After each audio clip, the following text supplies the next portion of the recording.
Bonjour. Mesdames et messieurs, l'épidémie de Covid-19 vient de boucler son 4e mois au Sénégal. L'Institut Pasteur, à travers le rôle qui lui est assigné par le dispositif de santé, participe au comité stratégique, à la réalisation de tests, à la surveillance et à la recherche. L'analyse de cette période a permis de noter au moins 2 faits marquants. Le premier, c'est que nous avons réalisé 76 334 tests de diagnostic du Covid qui ont été effectués depuis le 2 mars, avec au niveau du laboratoire central de Dakar, 59 751 tests, au niveau du laboratoire décentralisé de Touba, 10 065 tests, et au niveau du laboratoire décentralisé de Kolda, 6 518 tests. Le deuxième fait marquant qui est important, c'est quand on analyse le virus lui-même pour voir est-ce qu'il a changé, on n'a pas vu de changement majeur depuis son arrivée au Sénégal. Cependant, il faut noter qu'il y a une diversité plus importante à Dakar que dans les régions. Et cela reflète plutôt la source de contamination étant Dakar vis-à-vis des autres régions.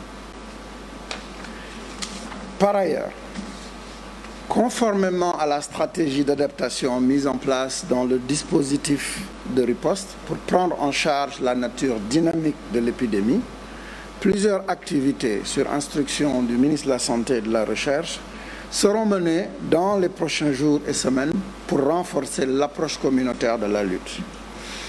Tout d'abord, il va y avoir un renforcement de la surveillance du Covid au niveau des sites sentinelles communautaires et des hôpitaux du réseau mis en place par le ministère de la Santé et l'Institut Pasteur de Dakar qu'on appelle le réseau 4S. Cela aura lieu non seulement à Dakar, mais dans les autres régions du Sénégal. Cette disposition permettra de mesurer régulièrement la transmission au niveau communautaire et d'adapter le dispositif de riposte en conséquence.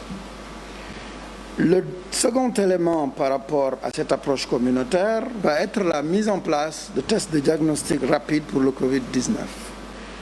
En effet, après avoir obtenu des résultats satisfaisants au laboratoire, les tests vont faire une évaluation de leur utilisation dans des sites pilotes de terrain et qui sera lancé dans les prochains jours.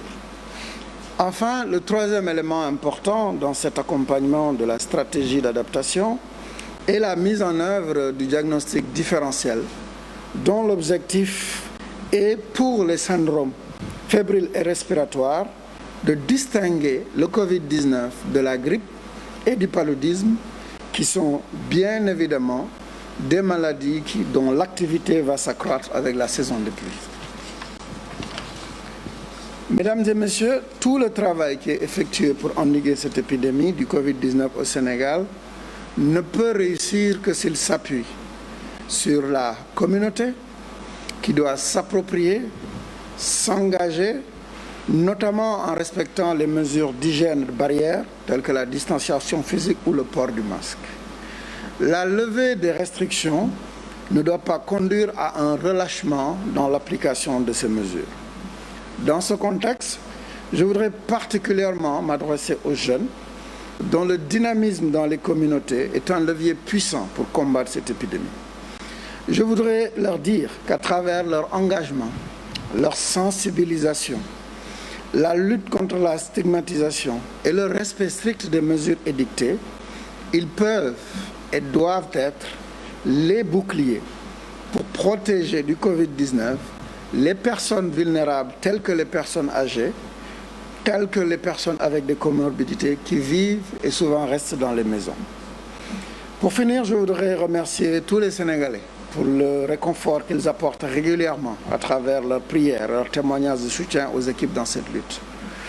Toutes les autorités et le gouvernement, à travers le président de la République et le ministère de la Santé et le ministre de la Santé, tout le personnel de santé, avec une mention spéciale pour le professeur Seydi, notre principal partenaire dans la recherche.